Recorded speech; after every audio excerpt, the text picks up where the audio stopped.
Hi, very good afternoon. So, today I am going to talk about fashion illustration.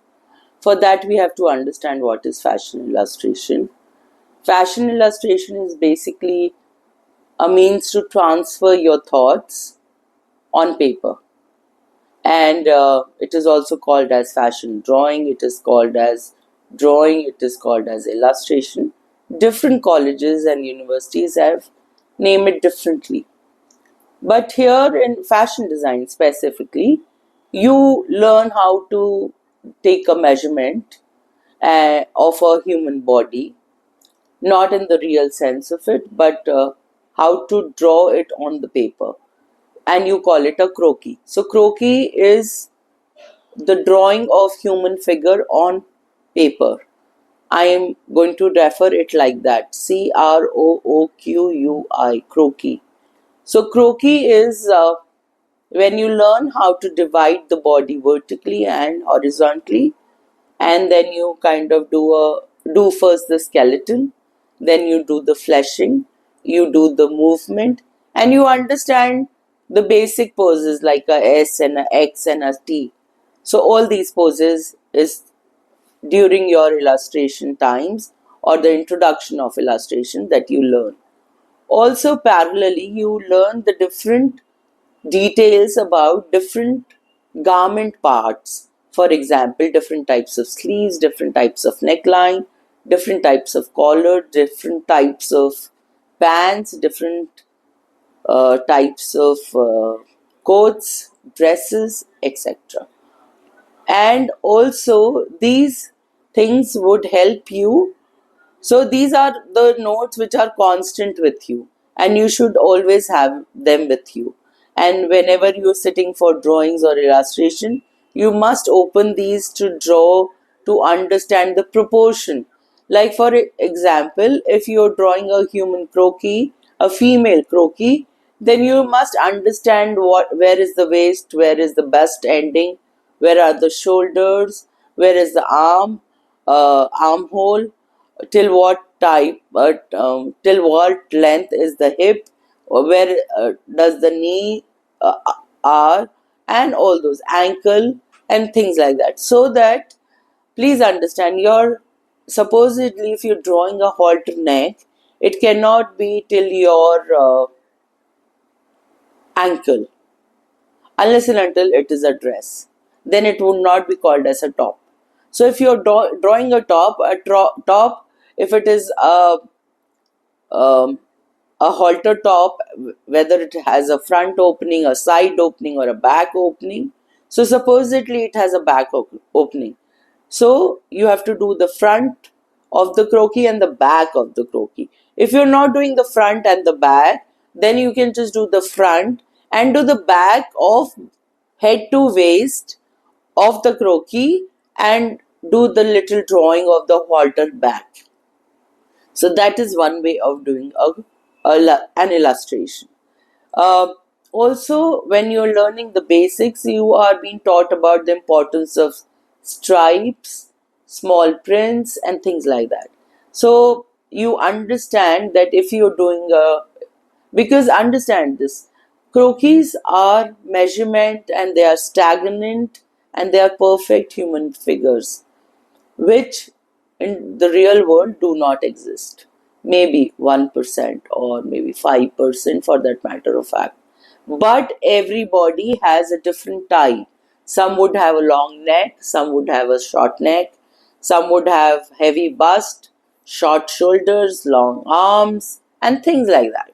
Thick, thin arms, uh, thick waist, thin waist, heavy hips, long legs, and things like that. Lot of. Please understand, human bodies are not perfect like the way we draw it in croquis or in our illustrations. But these are real human beings. Apart from that, even if you find a person who is like 100% perfect, all the right measurements and right posture, maybe that person would not have the likings. I don't like tight, I don't like loose, I don't like long, I don't like short, things like that. Because we are being raised in a different environment, we are a different individual, we have different style. So all this is through in the process that you learn in fashion design. So if you look at me today, I mean I put myself in a bigger size, and in if you have a big size person, then you should suggest to them vertical lines and small prints. This is very, very important. And I make it a point that I am, while buying the fabric for myself, I am keeping that in mind. Small prints. Or even if I take big prints, then it should be a merged or camouflaging sort of a setup.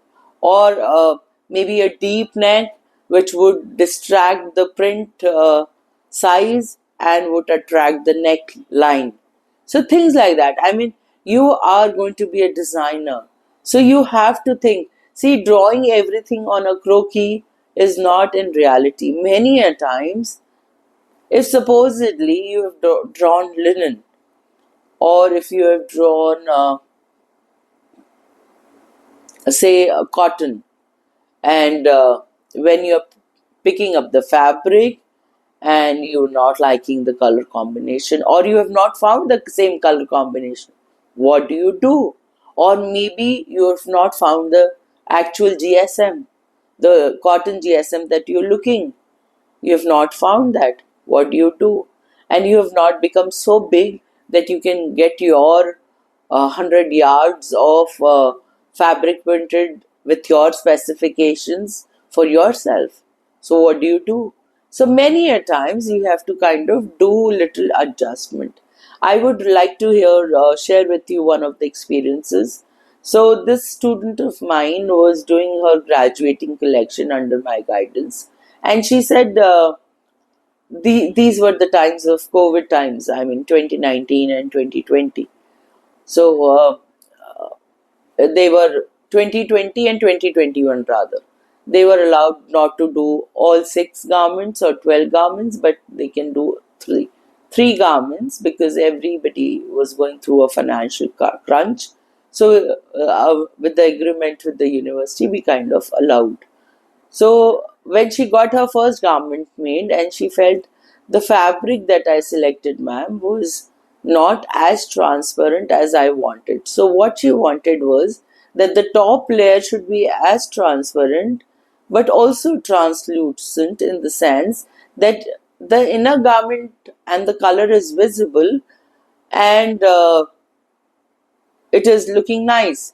But what she did was she took a darker color on the top and lighter color underneath the second layer. It should have been opposite. I did try to kind of convince her, but she was. See, please understand, a teacher would try and tell you few things. If you're convinced only, then you'll buy it. Otherwise, you learn it through experience. So the next once I said, okay, you can get one of your garment made. And when she got her first garment made, she said, I'm not very happy. I said, what happened? She said, because of the top dark layer, the inside layer is not visible. I said, I did tell you that your top layer should be, since you want it transparent, it should be light color, so that the inner dark color comes out and reflects out of it, and that is how it is visible. And she said, I do not like the fabric. She had taken, I think, organza, and she said, it's not looking that nice and graceful. So I said, okay, you want to change it. So these changes, these alterations do come. And since it is your graduating collection or any garment that you make, you should do it 100% the way to your satisfaction. And then when she created her garments, the garments were fabulous. And she, I think, was also won an award for that and all that. So if you do not put you do not put 100% of yourself in your collection for your teacher, but for your own self. Please remember, your collection is your own baby. It is your creation. So until and unless you are 100% sure of it, do not go ahead. Which also means that you should keep the deadlines in your head.